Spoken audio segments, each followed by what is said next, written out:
I can spend a year just talking about how wonderful and how beautiful this person is to me.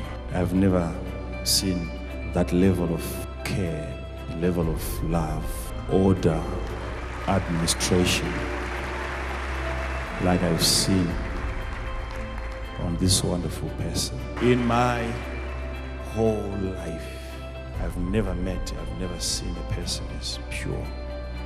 Just the level of uprightness, straightforwardness, the truth. She cannot lie.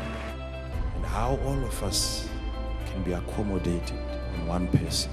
The amount of people that are satisfied, people that have had lost hope, people that could have committed suicide. Her hands are too big. I see her wiping away tears every time.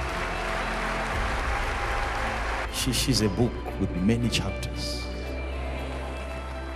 And all of the chapters are very, very interesting, very interesting. You see, sometimes you look at people, you look at somebody, you wonder whether really God was blessing her or God was blessing me.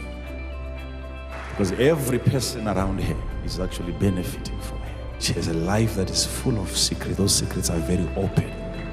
She's a wonderful gift to all of us. Let's thank God for her life.